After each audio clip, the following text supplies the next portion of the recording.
Bismillahirrahmanirrahim. Assalamualaikum warahmatullahi wabarakatuh. Bismillahirrahmanirrahim. Alhamdulillah rabbil alamin wassalatu wassalamu ala asrafil anbiya al mursalin sayyidina Muhammadin wa ala alihi washabbihi ajma'in. La haula wala quwata illa billahil aliyyil azim. Qala Allah Ta'ala fil Qur'an al-Aziz. Bismillahirrahmanirrahim. Ya ayyuhalladzina amanu kutiba alaikumus syiyam kama kutiba alal ladzina min qablikum la'allakum tattaqun. Shadaqallahul azim. Bapak-bapak dan anak-anakku sekalian yang ada di ruang fikon maupun yang ada di rumah, yang sama-sama dikasih sayang sama Allah Subhanahu wa taala. Alhamdulillah hari ini kita bisa bersama-sama belajar di dalam Pondok Ramadan SMK 1 Surabaya. Mudah-mudahan saja apa yang kita kaji nanti akan dapat bermanfaat bagi kita semuanya. Kita bersyukur anak-anakku sekalian, ternyata Allah masih sayang sama kita. Buktinya kita masih dipertemukan lagi di bulan Ramadan, bulan yang sangat mulia ini. Kemarin tetangga saya, Ketua Takmir Masjid Istiqomah itu, 4 hari sebelum Ramadan itu, hari Rabunya, masih sempat mengumumkan program-program kemasjidan di Masjid Istiqomah pada subuh pagi hari itu, hari Rabu. Kemudian hari Sabtunya beliau sudah intiqal ila rahmatillah. Oleh sebab itu kita bersyukur kepada Allah. Doa kita kemarin dikabulkan Allah dengan kalimat Allahumma barik lana fi Rajab wa Sya'bana wa balighna Ramadan. Alhamdulillah kita dipertemukan lagi oleh Allah di bulan Ramadan. Mudah-mudahan kita diberi kemampuan oleh Allah untuk bisa menyelesaikan puasa Ramadan sampai dengan akhir Ramadan nanti. Allahumma amin. Anak sekalian, bulan Ramadan adalah syahrul syam, juga termasuk disebut dengan syahrul Quran. Kamu catat sendiri ya, anak-anak yang di rumah maupun yang di ruangan ini. Syahrul Quran artinya bulan diturunkannya Al-Quran. Ya. Jadi ada 4 kitab yang wajib kita imani dalam hidup ini sebagai orang Islam. Sebenarnya dalam rukun Islam yang 6 jumlahnya itu, maka mengimani kitab-kitab adalah termasuk rukun Islam yang keberapa itu? Yang ketiga. 1 syahadat, 2 sholat, aman wa malaikatu wa kutubi. Ya. Yang pertama iman kepada Allah, iman kepada malaikat, dan iman kepada kitab. Termasuk Zabur, Taurat, Injil, dan Al-Quran. Karena dari semua kitab yang diturunkan sebelum Al-Quran itu, Zabur juga berbicara masalah keesaan Allah Subhanahu wa taala. Taurat juga berbicara masalah la ilaha illallah Muhammadur Rasulullah. Injil demikian. Kemudian ketiga kitab itu diakumulasikan oleh Allah menjadi sebuah kitab. Jadi satu itu namanya apa? Al-Quran. Gitu ya. Baiklah anak sekalian. Bukti kalau bulan Ramadan itu sebagai bulan Al-Quran. Sebenarnya Allah mengungkapkan firman-Nya dalam surat Al-Baqarah ayat 184. Al-Baqarah ayat 184 bunyinya seperti ini. Syahrul Ramadan alladzi unzila fihi al-Qur'an hudal linnasi wa bayyinatin minal huda wal furqan. Jadi Allah menurunkan Al-Quran di bulan Ramadan. Sebagai apa? Petunjuk kepada semua manusia. Kepada semua manusia ini, Allah mengundang semua manusia. Yang tujuannya agar tahu mana yang hak dan mana yang batil. Ini yang pertama. Yang kedua, bahwa Al-Quran diturunkan Allah di bulan Ramadan adalah seperti dalam surat Ad-Dukhan ayat 3.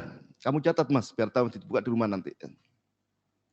Ad-Dukhan ayat 3 yang bunyinya, Inna anzalnahu fi lailatin mubarakatin inna kunna munzirin. Inna anzalna, sesungguhnya aku menurunkan Al-Quran fi lailatin mubarakah, di malam yang sangat berkah. Fi lailatin mubarakah. Tepatnya pada tanggal berapa yang pertama kali turun itu? Tanggal 17 Ramadan. Yang kita kenal sebagai apa? Nuzulul Quran. Yaitu tanggal 7 turunnya Al-Quran. Nah, itu. Ini dasarnya di sana. Al-Baqarah 154, kemudian Ad-Dukhan ayat 3. Ya. Terus bagaimana kita sebagai seorang Islam kaitannya dengan membaca Al-Quran? Apa hukumnya? Hukumnya apa membaca Al-Quran itu? Hukumnya wajib. Wajib. Sebab kalau Al-Quran itu hukumi sunnah, banyak yang tidak baca Al-Quran nanti itu. Dan akhirnya menjauh dari Al-Quran. Makanya Allah mewajibkan kepada seluruh hamba-hambanya untuk membaca dan mempelajari Al-Quran sesuai dengan kemampuannya. Tentunya itu. Ya. Karena ada orang yang lidahnya bagus, ada juga yang lidahnya tidak bagus. Pengertiannya itu ucapannya itu loh. Sehingga disuruh membaca sesuai dengan kemampuannya masing-masing. Ya. Sekarang buktinya mana kalau Allah mewajibkan kita untuk membaca Al-Quran? Sebagaimana Allah mengungkapkan firman-Nya dalam surat Al-Ankabut ayat 45. Ya. Utlu ma uhiya ilaika minal kitab. Utlu ma uhiya ilaika minal kitab. Bacalah apa yang telah diwahyukan kepadamu, yaitu Alkitab yang berupa Al-Quran. Yang pertama, wajib berarti baca Al-Quran. Yang kedua, dalam surat Al-Kahfi ayat 27. Ya. Allah juga mengumumkan firman-Nya yang artinya kita wajib membaca Al-Quran.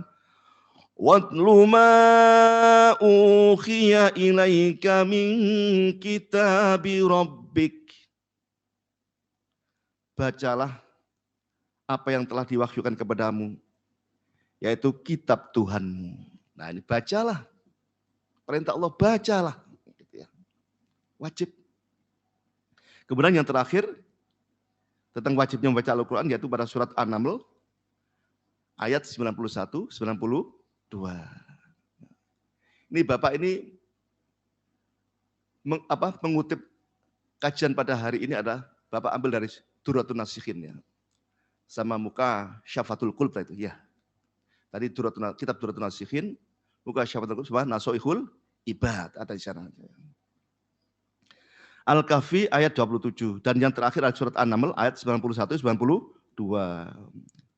Wa umirtu an akuna minal muslimin wa an atwal Qur'an.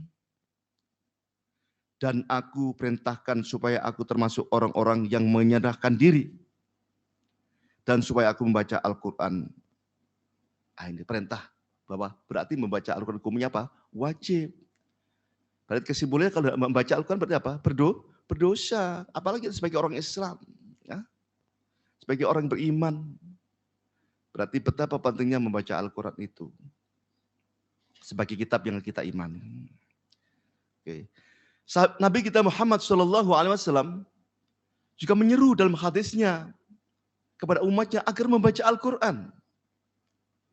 Sebagaimana beliau menyampaikan hadisnya, Iqra'ul Qur'ana fa'innahu ya'ti yaumil qiyamati syafi'al ashabi. Bacalah Al-Quran itu karena sesungguhnya ia datang memberi syafaat bagi pembacanya di hari kiamat. Masya Allah anak sekalian, yang bisa memberi syafaat adalah satu Al-Quran. Yang kedua adalah Nabi kita Muhammad SAW. Jadi kalau Al-Quran yang kita baca setiap saat, setiap hari ini, nanti di akhirat akan menjadi saksi-saksi kunci di mata Allah nanti.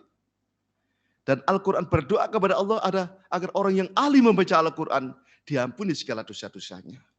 Pengertian syafaat itu apa sekalian? Kita bisa ngomong-ngomong masalah syafaat. Syafaat adalah kesempatan yang diberikan kepada Al-Quran maupun Nabi Muhammad agar berdoa kepada Allah agar orang yang membacanya diberi ampunan. Kalau seseorang sudah mendapatkan ampunan dari Allah, otomatis apa tempatnya di mana? Surga. Nah itu ya. Itu. Jadi Al-Quran nanti di akhirat akan memberi syafaat kepada para pembacanya. Memberikan pertolongan kepada para pembacanya. Termasuk Nabi kita Muhammad SAW juga akan memberikan syafaat kepada para umatnya, pada pengikutnya nanti itu.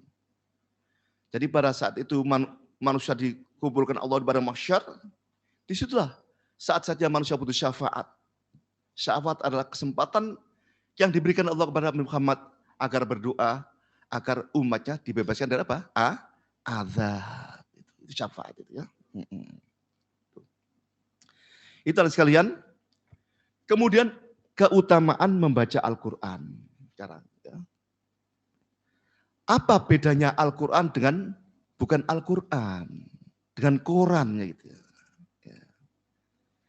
Yang pertama, Al-Quran itu adalah merupakan bacaan yang bernilai ibadah. Yang pertama. Berbeda dengan bacaan Quran. Sehari kita membaca Quran 12 halaman. Tidak ada nilai ibadahnya di sana. Tetapi Al-Quran tidak. Kita membacanya, maka di situ setiap hurufnya akan bernilai ibadah, akan mendapatkan pahala. Seperti sabda Nabi, afdhalu ibadati ummati tilawatil Quran. Ibadah umatku yang paling utama ialah membaca Al-Quran. Ini sekalian. Saya lanjutkan hadis Nabi. Man qara'a harfam min kitabillah katabat lahu hasanah. Barang siapa yang membaca satu huruf saja di dalam Al-Quran, maka akan dibalas Allah dengan satu kebaikan. Satu kebaikan. Kemudian dilanjutkan, wal hasanat bi asyri amsalihha. Satu kebaikan yang diberikan Allah sederajat dengan 10 pahala. Satu huruf. Anak sekalian, satu huruf. La aqulu alif lam mim harfan bal alif huruf walam huruf wa mim huruf. Artinya begini. Kita sering membaca kalimat Al-Baqarah ayat pertama yang berbunyi alif lam mim. Alif lam mim. Berapa huruf itu? 3 huruf. Satu huruf 10 pahala. Berarti alif lam mim dibayar oleh Allah dengan pahala berapa? 30 pahala. Itu di hari biasa sayang. Allah memberikan imbalan pahala kepada hambanya yang membaca Al-Quran dengan satu huruf saja 10 pahala itu oleh Allah. Bagaimana dengan pahala yang diberikan Allah di bulan Ramadan, di mana Allah akan memberikan jaminan-jaminan pahala yang luar biasa itu. Ditingkatkan mulai dari 70 kali, 7 derajat, sampai 700 derajat. Itu alif lam mim. Ya. Kemudian kita membaca Bismillahirrahmanirrahim. Bismillahirrahmanirrahim. Tadi saya hitung, jumlahnya berapa sih Bismillah itu hurufnya? 19. Wis gak suwe rek, itu nomor dhewe engko ya. Ada 19 huruf di sana itu. Berarti kita baca Bismillahirrahmanirrahim. Berarti berapa pahala yang kita dari Allah? 190 itu di hari biasa sayang. Bagaimana pahala yang kita dari Allah?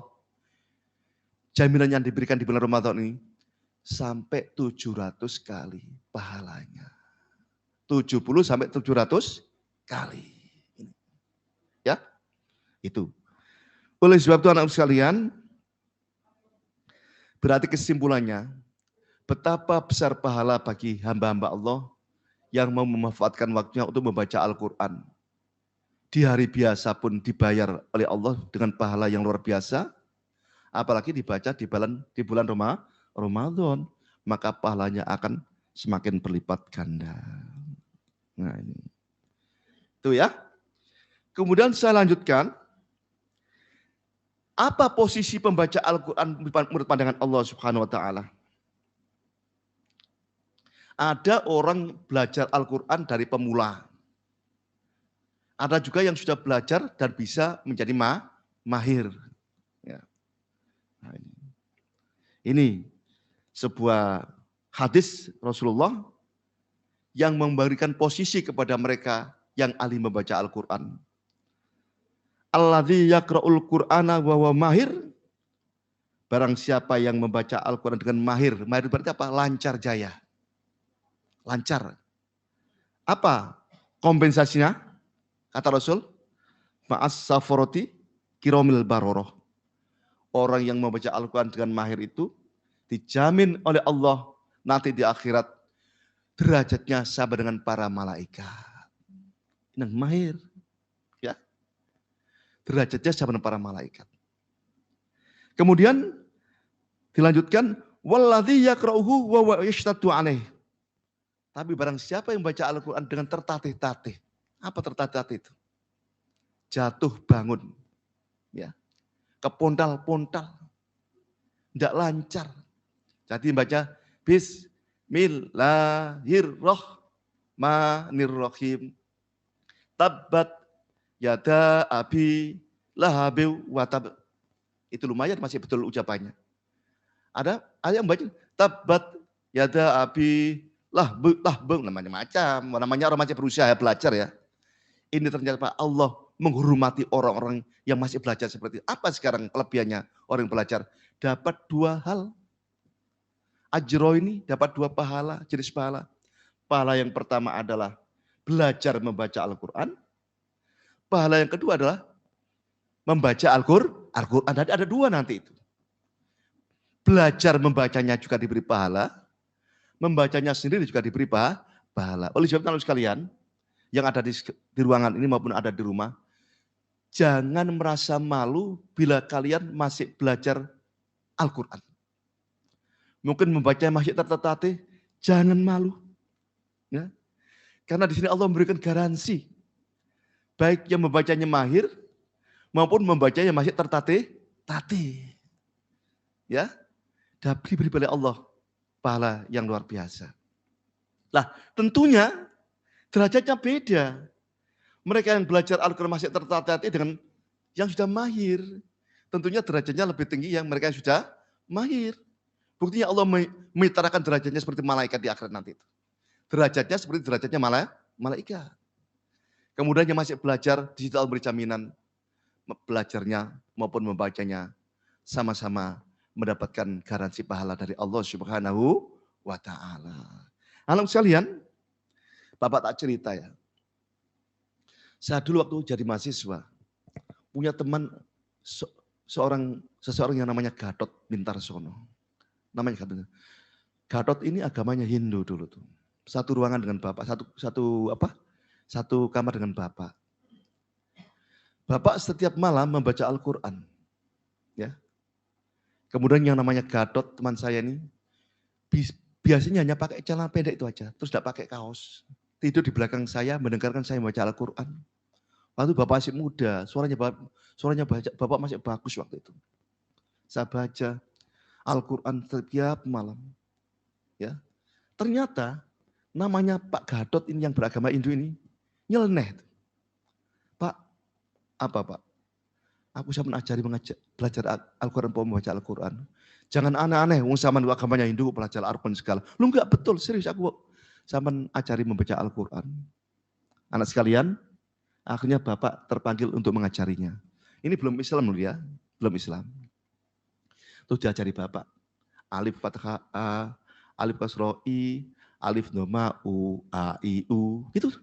Ba fathah Ba. Diikuti dia namanya, terpanggil dia itu. Mungkin saya tanya, kenapa sih saya mendengarkan suara sahabat itu, saya terpanggil, saya masa ternyuh akhirnya saya itu. Ingin belajar Al-Quran. Itu diajari Bapak dengan sabar. Jus sama dulu Bapaknya. Bak fathah Ba kasrobi, babibu, anakum, ainakum, bunakum, itu belakangnya nanti. sampai khatam juz amma sayang. Ya. Kemudian minta diajari sholat setelah itu, minta diajari sholat. Masuk Islam dia, alhamdulillah. Bapak ada takabur loh ya. Dia beragama Hindu, keluarganya agama Hindu totok, tapi dia terpanggil mau belajar membaca Al-Quran. Sampai diajari Bapak khatam membaca Al-Quran sampai dengan Qul huwallahu ahad terakhir itu. Ya, apa sekarang anak sekalian? Orang yang begitu agama Hindu totok masuk Islam, mengimani apa yang dia pelajari, di Tuban, sekarang posisinya guru SMA Negeri 2 Tuban sekarang beliaunya sekarang. Guru bahasa Inggris seperti Bapak gini. Sekarang menjadi ketua takmir di Masjid Tuban. Menguasai kitab kuning, kalah gurunya ini. Kalau Pak Ade tadi ya, membicarakan masih kitab kuning, saya tinggal melihat saja, saya tidak paham itu. Membacanya, keterangannya insya Allah paham dari Pak Ade itu. Sekarang beliaunya menjadi ketua takmir Masjid Tuban dan menjadi ustadz yang dikenal masyarakat Tuban di sana. Lah, apa inspirasi dari cerita saya itu? Berarti kesimpulannya, kita tidak boleh malu-malu belajar membaca Al-Quran. Wong orang non-muslim saja belajar Al-Quran mampu sampai menjadi Islam. Kenapa kita sebagai orang Islam tidak bersemangat belajar membaca Al-Quran? Ya enggak? Lah, itu anakku sekalian yang di rumah maupun di ruangan ini. Berarti kesimpulannya tidak ada yang susah asalkan mau berusaha. Ini contoh yang pertama. Contoh yang kedua, Bapak dulu pernah punya guru SD, maaf, kebetulan guru SD. Membacanya sudah bisa membaca, tapi baca tertatih. Tapi dia bermodal tidak punya malu. Artinya tidak malu-malu, tidak malu-malu. Ikut khotbil Quran di musola waktu itu. Dia membaca juz amma saja, tidak berarti membaca yang Quran besarnya itu. Dia baca. Tadi kalau membaca ini, wattini wazzaituni waturisin, terus dibaca terus. Akhirnya apa sayang? Dengan kebiasaan membaca tersebut, akhirnya dia bisa lancar. Jadi itu memang pertama-tama Al-Quran dibaca memang berat, tertatih-tatih, tapi insya Allah kalau dibiasakan membaca setiap hari, maka akan menjadi lancar. Gitu.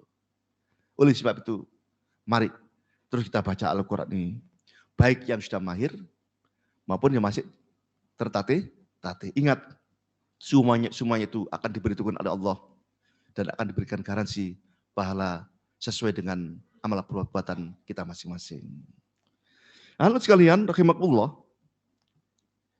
Sekarang apa kelebihan kedua bagi pembaca Al-Quran? Nanti di akhirat orang yang ahli membaca Al-Quran itu punya barisan tersendiri. Dan Allah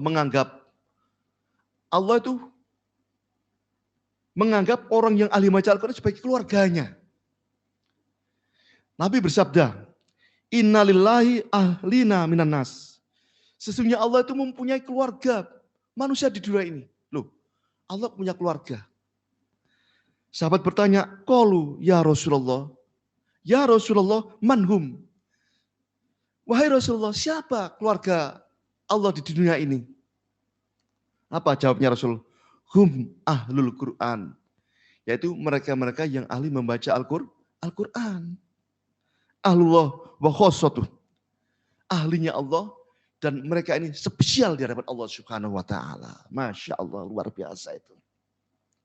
Oleh sebab itu kita tidak boleh malas-malas ini.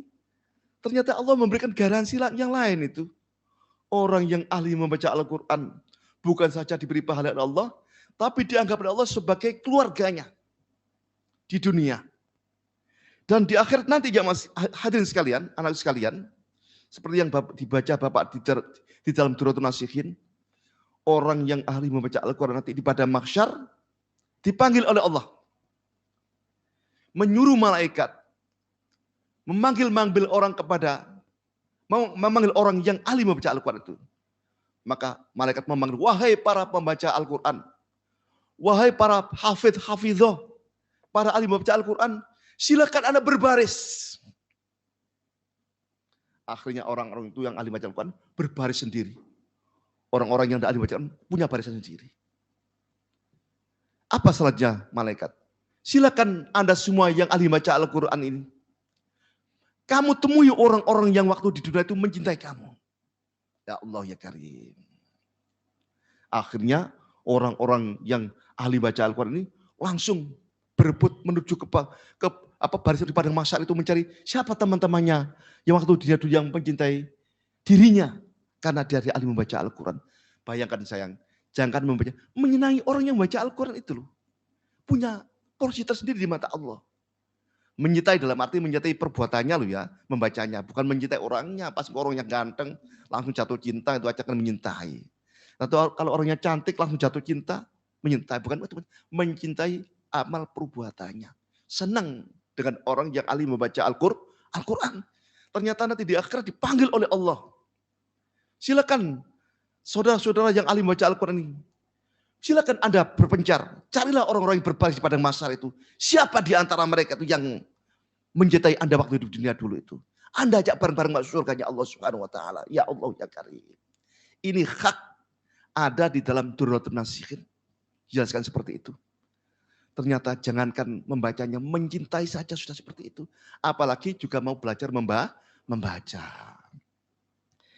Kemudian dilanjutkan dalam riwayat sekalian hadis ini. Siapa yang mencintai orang yang ahli membaca Al-Quran, maka Allah juga akan menyintai orang tersebut. Tapi siapa yang membenci orang-orang yang ahli membaca Al-Quran, maka Allah juga akan membencinya. Na'udzubillah min dzalik. Anak sekalian, sekalipun kemampuan Anda membaca Al-Quran tidak begitu bagus barangkali, tapi cintailah orang-orang yang ahli membaca Al-Quran. Sekarang masih siswa, nanti punya suami, punya istri. Seringkali datang-datangan mereka ke rumah Anda untuk membaca khotmil di rumah Anda. Akan didengarkan oleh anak dan suami atau istri Anda. Kan seringkali kan kita mendengar orang membaca Al-Quran, khotmil Quran, dipanggil ke rumahnya masing-masing. Entah itu untuk mengingat apa, dalam rangka mengirim doa kepada para ahli kuburnya. Itu sayang ya. Mudah-mudahan kamu semua nanti tidak menjadi orang yang berkecukupan. Sehingga tidak segan-segan untuk terus berdakwah, ya, mengembangkan Al-Quran. Sekalipun Anda memanggil para jamaah khotmil Quran. Itu. Kemudian anak sekalian, sekarang itu banyak orang Islam. Tapi Islam nggak sungguhan. Orang Islam tapi membenci Islam. Bayangkan, orangnya Islam, tapi dengan orang-orang yang ahli membaca Al-Quran, dia tidak suka. Nah ini seperti ini, na'udzubillah min dzalik itu. Orangnya Islam, tapi tidak mau mengikuti jejaknya para kiai, para ustaz. Seperti ini, na'udzubillah min dzalik. Oleh sebab itu, agar hidup Anda terarah ke sana, maka langkah pertama yang harus Anda kuasilah, bacalah Al-Quran dengan sebaik-baiknya. Kita renungkan isinya sejauh dengan kemampuan yang Anda miliki masing-masing. Gitu ya. Itu sekalian. Kemudian dilanjutkan juga keutamaan orang membaca Al-Quran. Siapa yang sudah mampu membaca Al-Quran, kemudian mengejawantakan, menyebarkan bacaannya kepada orang-orang yang belum bisa membaca Al-Quran, mengajarkannya, kata Rasul, itulah sebaik-baik manusia. Khairukum man ta'allamal Qur'an wa 'allamahun nas. Barang siapa yang sebaik-baik manusia adalah orang yang bisa membaca Al-Quran dan mengajarkannya. Anak-anak sekalian, inilah termasuk sedekah jariyah, ilmu yang bermanfaat. Anda sekarang sudah mahir membaca Al-Quran. Kemampuannya tidak adanya dimiliki sendiri, diberikan kepada orang lain. Misalnya nanti dapat suami, tapi suaminya atau istrinya belum begitu baca Al-Quran bagus, diajari suaminya. Ya. Kemudian sudah punya anak-anaknya diajari membaca Al-Quran. Nanti anak-anaknya mengajari cucu-cucu Anda, begitu seterusnya. Dan benih yang baik ini akan terus berkembang terus pahalanya. Walaupun Anda sudah meninggal dunia, tetapi pahala yang tetapi ajaran Al-Quran yang Anda berikan kepada orang lain, maka pahalanya akan terus mengalir kepada diri Anda, walaupun diri Anda sudah ada di alam kubur. Itu sayang ya. Sebagaimana Allah berjanji dalam Al-Quran, Walladzina amanu wattaba'athum dzurriyyatuhum biimanin alhaqna bihim dzurriyyatahum. Anak sekalian, Allah berjanji dalam Al-Quran, walladzina amanu, dan orang-orang yang beriman. Walladzina amanu wattaba'u dzurriyyatuhum, dan orang-orang yang beriman, ayah beriman, ibu beriman. Yang keimanannya diikuti anak dan cucu-cucunya. Ayahnya beriman, mamanya beriman. Anak-anaknya mengikuti keimanan dengan ayah dan mamanya. Kemudian cucu-cucunya beriman pula. Apa janji Allah? Alhaqna bihim dzurriyyatahum. Allah berjanji akan dikumpulkan lagi nanti, dipertemukan lagi di surganya Allah Subhanahu wa ta'ala. Anak sekalian, awali dengan membaca Al-Quran. Suami Anda, istri Anda. Kemudian anak-anak Anda, cucu-cucu Anda, cicit-cicitnya terus berkembang terus. Allah berjanji, alhaqna bihim dzurriyyatahum. Ini dalam surat At-Tur sekarang, Bapak lupa ayatnya. Ya, coba kamu cari surat At-Tur, walladzina amanu wattaba'athum dzurriyyatahum biimanin alhaqna bihim dzurriyyatahum. Dan orang-orang yang beriman, ayah beriman, ibu beriman, anak-anak beriman, cucu-cucu beriman, semuanya dalam keimanan kepada Allah. Allah berjanji dipertemukan lagi di surganya Allah Subhanahu wa ta'ala. Berarti bagaimana kalau dalam sebuah keluarga ada yang tidak beriman? Ayah beriman, ibu beriman, ada salah satu anaknya yang tidak beriman. Bisakah ketemu dengan keluarga di akhir? Tidak bisa. Terputus. Wa may yabtaghi ghairal islami dinan falan yuqbala min. Barang siapa yang memilih agama selain agama Islam, maka akan terputus amalnya. Ya. Makanya jangan sembarangan. Akhir-akhir ini banyak orang yang murtad loh ya. Ya. Mencari perjodohan dalam perjodohan. Kamu muslim, ternyata kamu merelakan agamamu, menanggalkan agamamu karena calon suami atau calon istri yang kamu pilih karena kegandengannya saja, kegagahannya saja, karena kekayaannya saja, atau keturunannya orang mulia padahal mereka non muslim. Ya, apa itu dampaknya? Tidak akan bisa bertemu di akhir nanti. Doamu, doa anak-anakmu yang non muslim itu tidak akan bisa sampai kepada kamu. Makanya harus punya komitmen bagi kamu semua sebagai calon-calon yang akan membentuk perjodohan. Pilihlah suami atau istri yang seiman. Jika kamu ingin dipertemukan Allah di surganya Allah Subhanahu wa ta'ala nanti di akhir nanti. Sekali saya ulang lagi, selain Islam tidak ada kesempatan di dalam surganya Allah Subhanahu wa ta'ala. Mudah-mudahan kita semua ini ditakdirkan Allah menjadi keimanan yang sungguh-sungguh. Kamu rajut rumah tanggamu nanti menjadi rumah tangga yang Islami. Gitu sayang ya. Kemudian, Ustadz bagaimana sekarang? Saya itu suara saya itu jelek gimana? Tidak bisa membaca Al-Quran dengan irama yang bagus. Ya enggak apa-apa tadi dia bilang. Sesuai dengan kemampuannya. Misalnya, Bismillahirrahmanirrahim. Alhamdulillah. Terserah itu. Tapi kalau bisa mengiramakan, akan lebih bagus itu. Sebagaimana Rasulullah berpesan dalam hadisnya, Hasinul Quran bi aswatikum. Hiasilah Al-Quran dengan suaramu. Dengan irama yang bagus.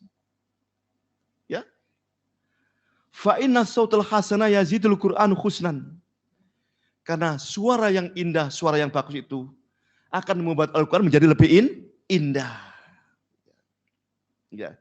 Coba bandingkan aja kalau Bapak membaca walladzina amanu tapi bisa dibaca seperti ini.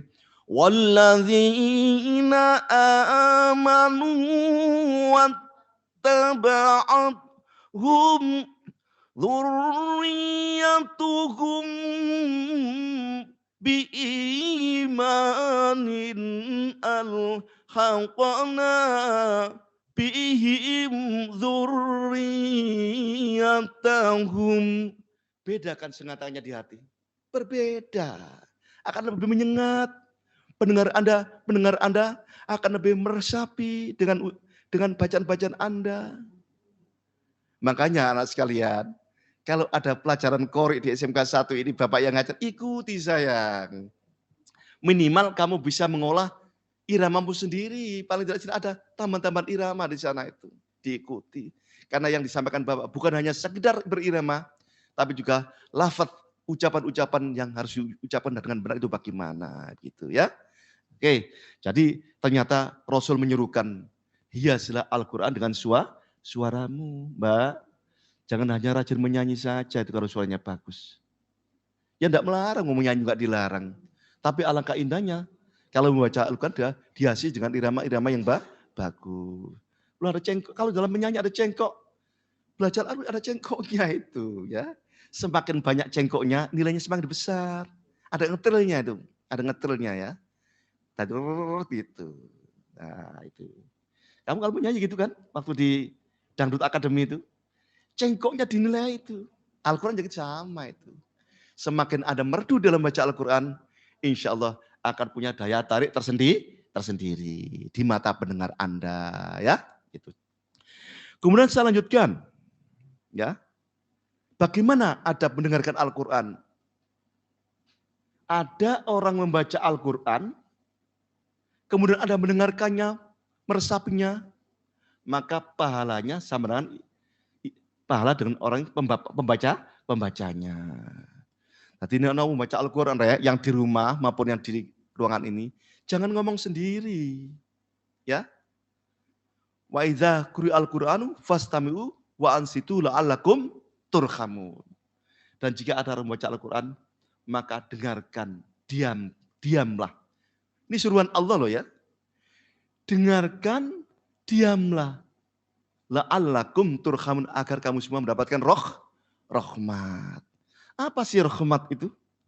Sering kita bicara rahmat tapi tidak ngerti rahmat. Rahmat itu kasih sayang Allah. Orang yang membaca maupun yang mendengarkan sama-sama dikasihi oleh Allah Subhanahu wa taala. Gitu. Jadi kalau ada orang membaca Al-Quran didengar, termasuk di masjid sore hari itu, menjelang berbuka puasa, kamu dengarkan ya. Ya ayyuhalladzina amanu la ya kan? Didengarkan itu. Bapak kalau sore hari di terasnya, habis baca Al-Quran di rumah, baca di teras, mendengarkan suara di masjid, dengarkan Bapak.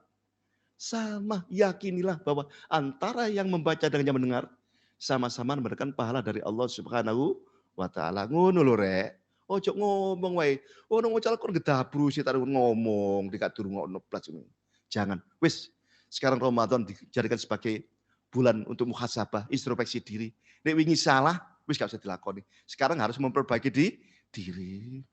Semakin tambah usianya, harus semakin dewasa pola pikirnya, dan harus mengubah kinerja beribadahnya. Harus semakin baik. Begitu ya, Pak ya? Nah, oke. Selanjutnya, saya bacakan sebuah hadis yang artinya bahwa surga itu merindukan 3 hal. Yang pertama adalah talil Quran. Orang-orang yang ahli membaca Al-Quran. Dirindukan oleh surganya Allah Subhanahu wa taala. Yang kedua, yang dirindukan surganya Allah adalah orang-orang yang bisa menjaga lisannya. Diberi Allah mulut, tidak digunakan untuk memfitnah orang. Diberikan Allah mulut bukan untuk mencari kesalahan orang, membuka aib orang, meremehkan orang, melecehkan orang, mengumpat, mencaci maki, bukan itu. Dijaga mulutnya agar bisa menyampaikan sesuatu yang bermanfaat dan memberikan kemanfaatan. Itu dirindukan oleh surganya Allah Subhanahu wa taala. Dan yang ketiga, yang dirindukan oleh surganya Allah adalah orang yang memberikan makan kepada sesamanya yang sedang kelaparan. Ingat, kepada sesamanya. Berarti non-muslim yang kelaparan yang menjadi tetanggamu, kamu jadi orang kaya. Makan tiap hari, makan enak-enak. Tetangga sebelah non-muslim kelaparan, berdosa kamu. Ini indahnya Islam itu. Rahmatan lil alamin.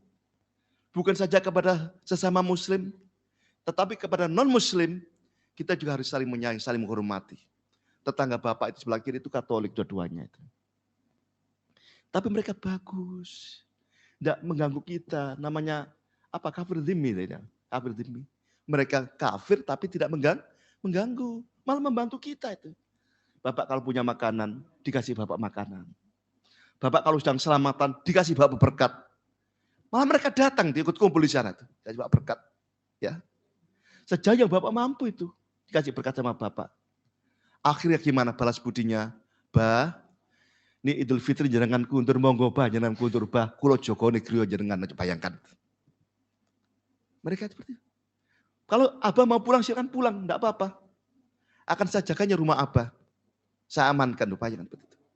Kesimpulannya berarti apa? Kita harus menyayang dengan sesama. Irhamu man fil ardi, yarhamkum man fis sama. Sayangilah semua makhluk yang ada di bumi. Manusia maupun bukan manusianya. Hewan, tumbuhan, sebagainya. Yarhamkum man fis sama. Maka Allah akan menyayang kepada kamu semuanya. Perintah Allah ini, ya. Berarti kita juga harus menyayang kepada sesama. Kepada non-muslim kita disuruh untuk memberikan kasih sayang. Apalagi kepada sesama muslim. Gitu sayang ya. Ini indahnya Islam itu. Kita tidak boleh membeda-bedakan memang itu. Ya, yang membeda-bedakan itu hanya iblis saja. Yang punya sifat rasisme itu siapa? Iblis. Wa idh qulna lil malaikatis judu li Adam fasajadu illa iblis aba wastakbara wa kana minal kafirin. Di saat Allah berfirman kepada malaikat, wahai malaikat sujudlah kamu kepada Adam. Maka dengan tunduknya para malaikat sujud kepada Adam. Illa iblis, kecuali iblis, aba, menolak dia, wastakbaro, dan menyombongkan diri, merasa dirinya terbuat dari api, Adam terbuat dari tanah, gengsinya lebih tinggi api, akhirnya dia menyombongkan diri, tidak mau bersujud kepada Adam atas perintah Allah Subhanahu Wa Taala. Berarti iblis itu yang punya sifat rasis, membeda-bedakan. Kita sebagai hamba Allah, umat Muhammad, tidak boleh membeda-bedakan. Karena ukuran manusia bukan kekayaannya, bukan kegantengannya, bukan kekuatannya, tapi apa yang diukur? Takwanya. Soge takwa, alhamdulillah. Miskin, takwa, alhamdulillah. Miskin gak takwa, na'udzubillah min dzalik. Inna akramakum indallahi atqakum. Sesungguhnya yang mulia di mata Allah hanyalah orang-orang yang bertakwa. Anak sekalian, rahimakumullah, selanjutnya Bapak ingin meralat ucapan kamu.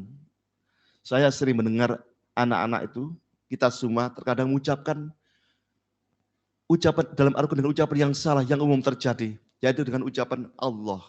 Coba sih kamu bersama mengucapkan Allah semuanya, ada di rumah, mau sekolah, ayo ucapan Allah gimana ya?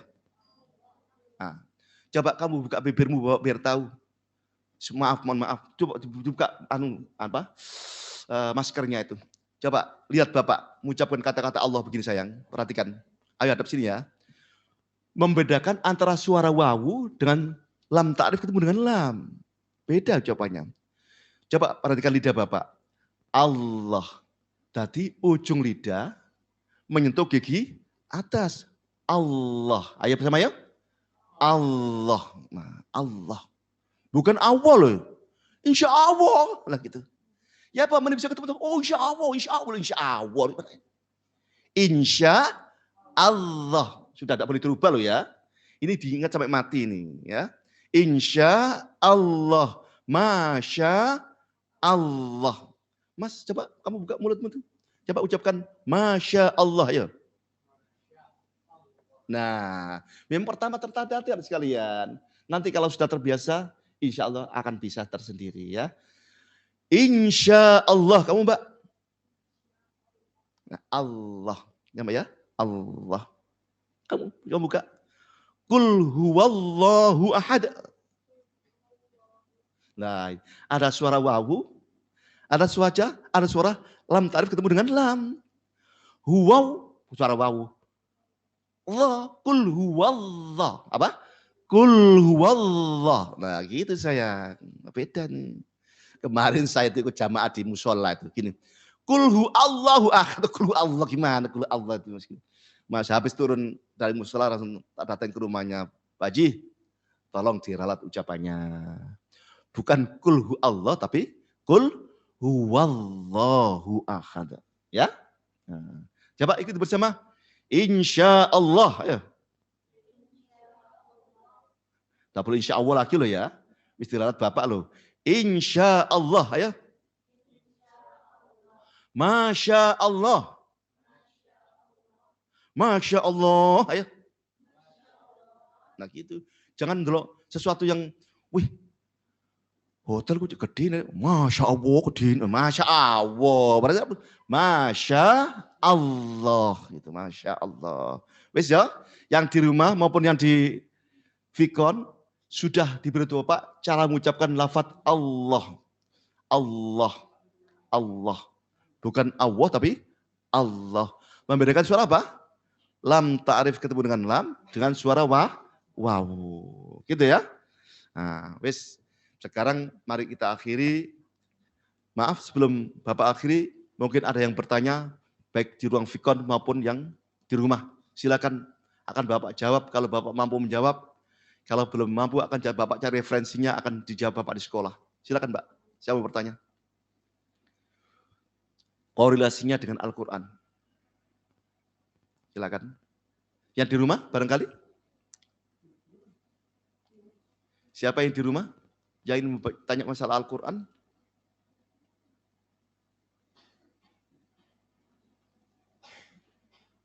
Atau diwakili yang di ruangan ini dulu, siapa yang bertanya masalah Al-Quran? Silakan.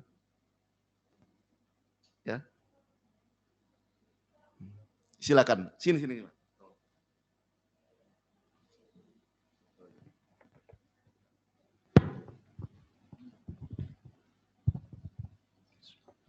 Jadi kapan hari itu saya pernah tanya ke teman, kan teman saya juga suka cari-cari tentang ilmu agama gitu ya Pak. Iya. Lah saya tanya, soalnya kan saya pernah dengar katanya kalau sudah menikah itu bukan mahram juga. Jadi misalnya kalau habis wudhu terus suami istri bersentuhan itu batal. Iya. Apakah itu benar apa gimana? Itu memang masalah perbedaan pendapat, ya. Kalau menurut Imam Abu Hanifah, ya, bersentuhan dengan sesama suami istri itu tidak apa-apa, ya. Tapi juga ada punya pendapat yang lain. Bersentuhan dengan suami istri itu batal. Terserah Anda mengikuti imam yang mana aja tuh. Yang Anda ikuti kalau memang mengikuti pendapat imam yang mengatakan bahwa bersentuhan itu batal, ya jangan dilakukan. Berarti Anda harus wudhu berarti itu. Tapi kalau mengikuti imam yang lain yang bersentuhan dengan suami istri itu adalah tidak batal, ya tidak apa-apa. Kenapa? Yang tidak batal itu dianggap suami istri itu adalah sebuah muhrim. Yang membatalkan berarti dianggap tidak muhrim. Itu sayang ya. Terserah Anda. Dua-duanya boleh diikuti. Silakan. Yang lain, silakan Anda sekalian. Al-Qur'annya mana? Ya, siap. Ayo Pak. Silakan.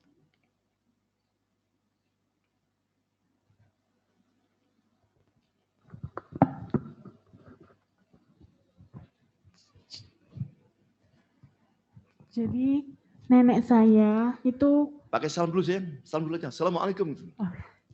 Assalamualaikum warahmatullahi wabarakatuh. Waalaikumsalam warahmatullahi wabarakatuh. Saya Aziza Ramadan Effendi dari kelas 10 TKP 1. Oh ya. Ingin bertanya. Jadi nenek saya itu kurang lancar membaca Al-Qur'annya, tapi beliau malu untuk diajari anaknya, untuk malu diajari generasi selanjutnya. Iya, cucu-cucunya. Itu bagaimana Pak untuk membantu nenek saya belajar Al-Quran lebih lancar? Oke. Terima kasih. Baik. Orang yang sudah punya niat tok loh Rek. Ini dicatat kebaikan oleh Allah Subhanahu wa taala ya. Apalagi mau melaksanakan. Begitu ya dengan belajar membaca Al-Quran. Nenek saya membacanya tertatih-tatih Pak. Bagaimana tuh? Diajari? Boleh itu, bagus itu. Kamu ajari. Dan terus terang sekali lagi, jangan menghinakan orang yang masih baru belajar Al-Quran. Diajari terus cara membaca dengan baik. Seperti tadi Bapak katakan, yang agama Hindu saja bisa membaca dengan tartil sampai hari ini. Ngapain nenek Anda yang Muslim? Tidak bisa. Dengan catatan, asalkan mau berusaha membaca setiap hari dengan baik. Insya Allah lancar. Insya Allah lancar. Ini sering sama di masyarakat itu. Sehingga kadang-kadang kalau orang membaca Al-Quran tertarik hina itu. Mau coba bentutan kabeh mau coba lah seperti itu. Ya, kita sebagai orang yang terdidik sayang, yang di rumah pun yang di sekolah, tolong diralat yang seperti itu. Orang educated itu setiap langkah maupun ucapannya itu ilmiah. Jadi kalau ada orang yang membaca Al-Quran secara tertib, tetap kita harus hormati. Karena sudah tahu tadi bilang, orang yang belajar membaca Al-Quran satu dapat dua hal. Satu, diberi pahala belajarnya. Kemudian diberi pahala membacanya. Ada dua kelebihan dia, belajar dan membaca. Berarti nenek Anda termasuk orang yang baik itu, walaupun sudah tua, tapi tidak malu diajari oleh cucu-cucunya, gitu ya? Oke. Kesimpulannya begini anak sekalian, pokoknya dukunglah siapa saja orang yang mau belajar Al-Quran. Dukunglah di rumah, di masyarakat, dukunglah. Anda yang bisa belajar, kamu masuk di TPK di musola maupun di masjid. Ajari mereka dengan sebaik-baiknya. Karena amalan Anda seperti itu pahalanya akan terus mengalir pada diri Anda. Walaupun Anda sudah tiada di dunia ini. Selama ajaran Anda itu terus dibaca oleh terus generasi selanjutnya, pahalanya akan terus mengalir pada diri Anda sekalian. Gitu ya. Dan itu adalah usaha untuk dakwah mengejawatan Islam itu. Ya, diajari itu. Ya. Jadi kalau dilangkah dari keluarganya dulu, tadi neneknya, kakeknya, ya diajari. Wong wis tuwa rek untun entek, ya. Kadang untun morodol kabeh, ucapnya kan pas percepatan. Ya jangan diseneni. Ya. Mereka bermelafatkan sesuatu dengan kemampuan. Mamanya diajari. Ada yang mamanya tidak bisa baca Al-Quran ini? Siapa ini? Diajari saya, ayahnya diajari gitu loh. Dan saya minta anak-anakku yang ada di rumah maupun di sekolah, saya ulangi, Anda orang yang terdidik, ya. Ukirlah rumah tangga Anda nanti atau keluarga Anda dengan cara-cara dengan ajaran-ajaran Islam seperti itu, ya. Sebagai contoh sekarang, ayah Anda tidak sholat, ibu Anda tidak sholat, Anda tidak boleh mengikuti itu. Sholat gitu, kasih contoh itu, ya. Gitu. Tidak boleh nanti ayahnya nggak sholat, ibunya nggak sholat, kamu tidak ikut sholat sekalian. Padahal di akhirat nanti nafsi-nafsi, individu. Ya, bapak saya haji Ustadz, mama saya haji, saya nggak sholat, nanti di akhirat ikut mama saya, tidak bisa seperti itu. Ya, karena di hadapan Allah nanti ada mempertanggungjawabkan dirinya masing-masing. Gitu ya. Nah, apalagi, silakan. Ada yang bertanya, Mbak? Tidak bertanya? Baik, mari kita akhiri baca Fatihah yang bagus. Dudukan Bapak yang di rumah maupun yang di sekolah, ayo belajar membaca Fatihah yang bagus ya. Ikuti Bapak ya. Mari bersama. Bismillahirrahmanirrahim. Ayo.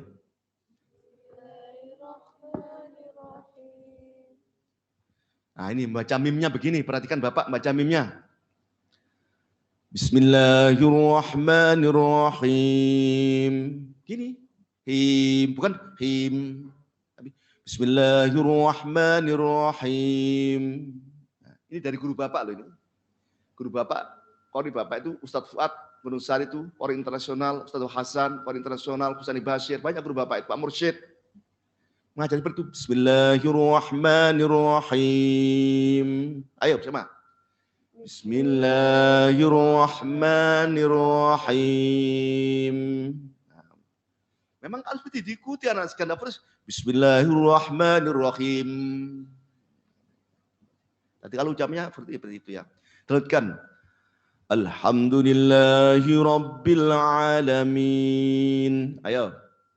Alhamdulillahi Rabbil Alamin. Ya, Alhamdulillah. Bukan Alhamdulillah tapi Alhamdulillahi Rabbil Alamin. Ar-Rahmanir-Rahim. Ayo. Ar-Rahmanir-Rahim. Maliki Yaumiddin. Maliki Nah, Maliki ini ada dua bacaan. Ada yang membaca begini, Maliki yaumiddin. Dua-duanya benar, ya. Yang Maliki dibaca panjang itu menurut Imam Hafiz. Selain dibaca beda, Maliki itu menurut Anas bin Malik, ya. Kemudian maknanya sama. Maliki yaumiddin artinya yang maha memiliki. Kalau Maliki yaumiddin yang maha raja, merajai. Sama itu. Yang maha memiliki dan maha merajai sama itu. Maliki yaumiddin. Ayo. Maliki yaumiddin. Maliki yaumiddin. Ayo. Iyyaka na'budu wa iyyaka nasta'in. Ayo.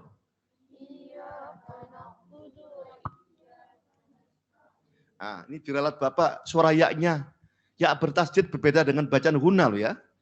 Begini bacanya. Bukan iyyaka na'budu wa iyyaka gitu. Tapi iyyaka na'budu wa iyyaka nasta'in. Ayo. Iyyaka na'budu wa iyyaka nasta'in. Perhatikan, rumah yang laki-laki itu kalau jadi imam yang bagus, bacanya ya tasdid ya. Iyyaka na'budu wa iyyaka nasta'in. Jadi suara ya tasdid ya. Kalau dibaca iyyaka berarti suara hun itu kan bihunna. Harus dibetulkan. Ihdinas siratal mustaqim. Ayo.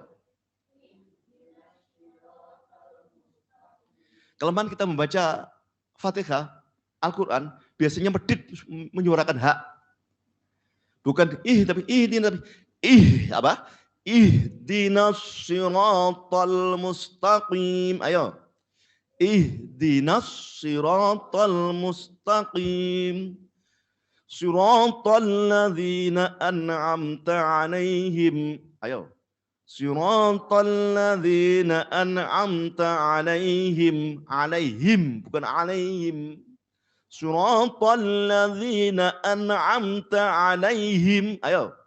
Siratal ladzina an'amta 'alaihim. Ingat ya, catat ya, suara hak enggak boleh medit. 'Alaihim. Ghairil maghdubi 'alaihim waladdallin.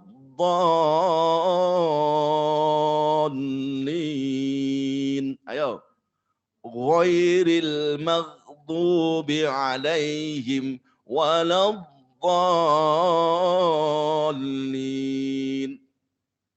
Ghairil suara ghin bukan ghairil tapi ghairil. Ghairil ghair apa? Ghairil maghdubi 'alaihim waladdallin. Waladdallin umumnya banyak yang salah. Bukan waladdallin. Tapi waladdallin. Ayo. Waladdallin.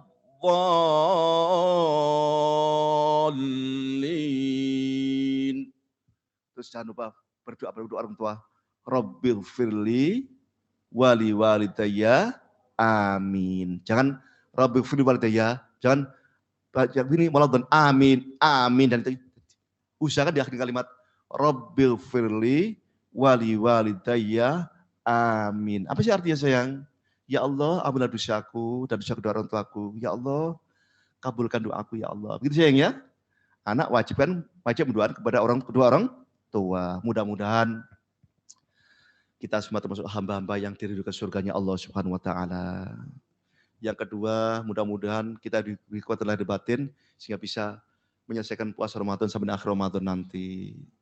Mudah-mudahan pula yang paling akhir di akhir Ramadan nanti kita seperti bayi-bayi yang lahir dari ibu kita, yaitu bebas dari dosa dan noda, menjadi hamba-hamba yang muttaqin. Kurang lebihnya mohon maaf. Akhirul kalam.